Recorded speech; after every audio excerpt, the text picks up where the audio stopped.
the relationship between conservation and people's livelihoods, and that you can't have one without the other.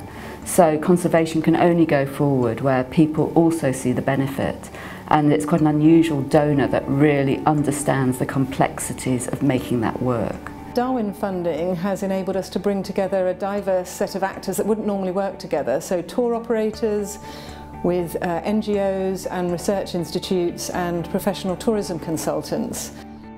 So it's been hugely empowering to people, realising that they can actually have their own livelihoods, make money, make a reasonable amount of money based on tourism, and they don't have to be reliant on these handouts that are coming from the park. Madagascar is of course one of the most important places on earth for biodiversity, and Darwin has had a huge influence there through some really key projects. But I think their biggest legacy in Madagascar is through the NGO Madagascar Volcadzi, which is a Malagasy NGO staffed by a fantastic team of really dynamic young conservation scientists.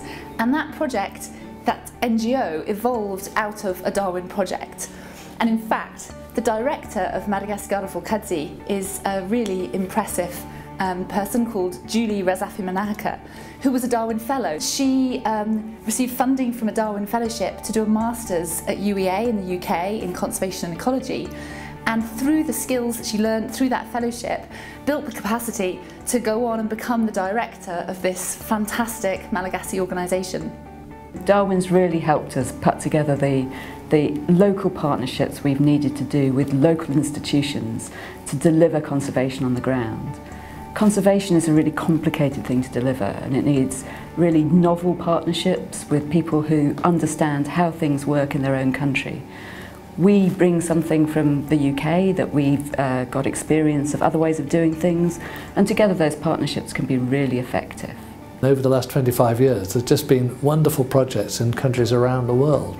Today, the need is even greater than it was when we started 25 years ago. In that period, there's 2 billion more people on planet Earth, and we're starting to see the impacts of climate change already happening. And this type of emphasis, with biodiversity at the heart of it, that the Darwin Initiative brings, really is a unique funding stream that I think has a greater role to play in the future than it has in its 25 years of history.